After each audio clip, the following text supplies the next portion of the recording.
Et bienvenue dans la chaîne de Mathématiques Sciences. Aujourd'hui, je prends et expliquer une nouvelle vidéo, qui est une vidéo donc tout simplement en mathématiques pour les secondes. Et dans cette vidéo de mathématiques pour les secondes, nous allons tout simplement ici apprendre à déterminer des images ou bien des antécédents, ou encore un ensemble de définitions, avec un tableau de valeurs. Ok, donc on va apprendre un petit peu à manipuler le tableau de valeurs, parce que mine de rien, c'est quand même un outil assez important. Ok, alors donc, nous avons vu qu'une fonction pouvait se définir avec une expression algébrique, et qu'à partir d'une expression algébrique, on pouvait déterminer un certain nombre de choses, comme des images ou pas des antécédents parfois. Ok, voilà, voilà.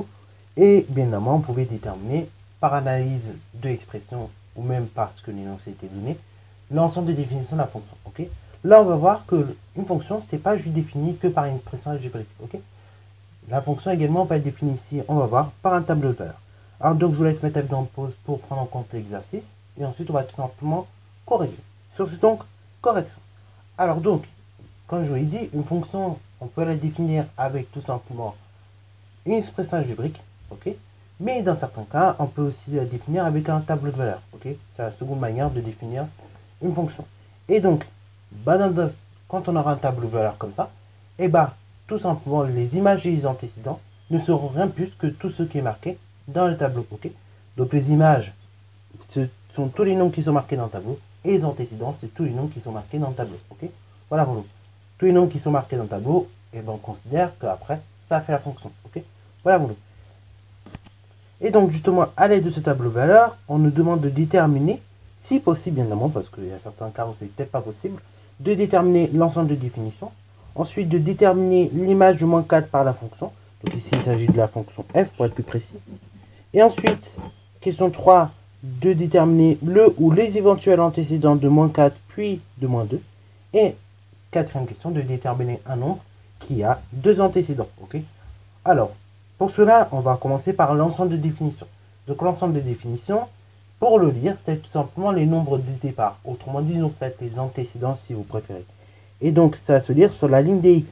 Ok. Et donc l'ensemble de définitions, on peut le lire, c'est tous les nombres allant de moins 4 jusqu'à 2.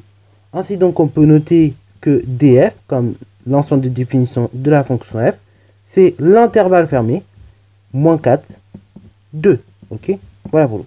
Donc ça, c'est l'ensemble de définitions de votre fonction f.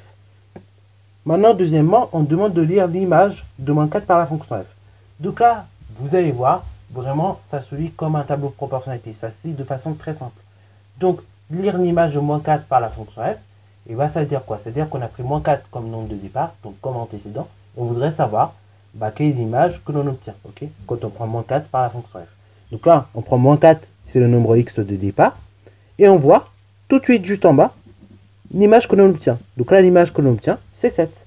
Donc là, tout simplement, l'image du nombre moins 4 par la fonction f, ok, ou par f, c'est tout simplement 7.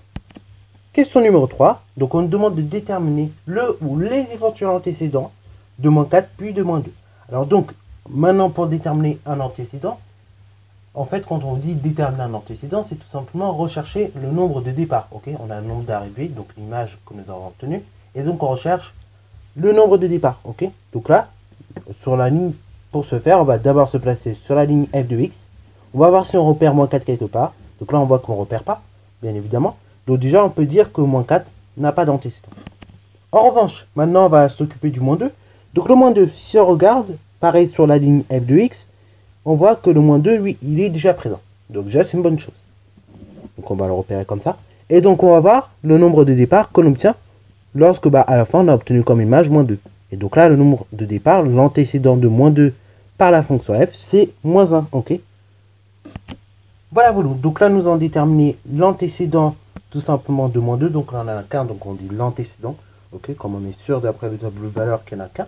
Après, bien évidemment, on n'aurait pas été sûr, on aurait dit un antécédent, ok, voilà, voilà, pour dire qu'on a pris qu'un antécédent parmi peut-être, je sais pas, parmi 2, parmi 4, parmi 12, ok, voilà, voilà.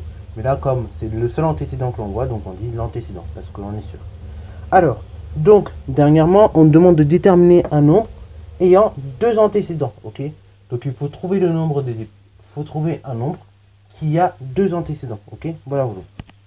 Donc là, pareil, pour trouver le nombre qui a deux antécédents, et on va, comme d'habitude, sur la ligne f de x, ok, et on va voir bah si déjà sur la ligne f de x, on a deux nombres. Donc là, en l'occurrence, je vois quoi? Je vois moins 11, il est présent deux fois, ok? Ce moins 11, il est présent deux fois. Mais si on remonte un petit peu plus haut, sur la ligne donc, et bah on ne tient que moins 11. Et bah pour obtenir ce moins 11, on peut très bien prendre moins 2, ou bien on peut prendre 2, ok? Voilà, voilà. Ainsi donc, un nombre ayant deux antécédents, il s'agit du nombre moins 11, ok? Puisque moins 11, il a comme antécédent moins 2, mais également 2, ok? Bon, il n'y a pas que lui, bien évidemment. Si on regarde bien, on aurait pu également donner moins 8. Moins 8, si vous le regardez, on l'entoure sur la ligne df de x. Et donc, on remonte sur la colonne. Et on voit que lui-même, le moins 8, il a deux antécédents que sont moins 3 ou encore 1. Ok, voilà, voilà. Bon, on a repéré en premier le moins 11, donc on va mettre moins 11. Mais après, si vous voulez mettre moins 8, ça peut marcher également. Voilà, donc moins 11 a deux antécédents par la fonction f. Après, comme vous voulez, vous pouvez mettre également moins 8, si ça vous intéresse. Voilà, voilà, ça c'est au choix. Sur ce, c'est la fin de cette vidéo, j'espère qu'elle t'a plu. Si c'est le cas, n'hésite d'ailleurs pas à la liker, commenter et bonne reste à toi en mathématiques et en sciences.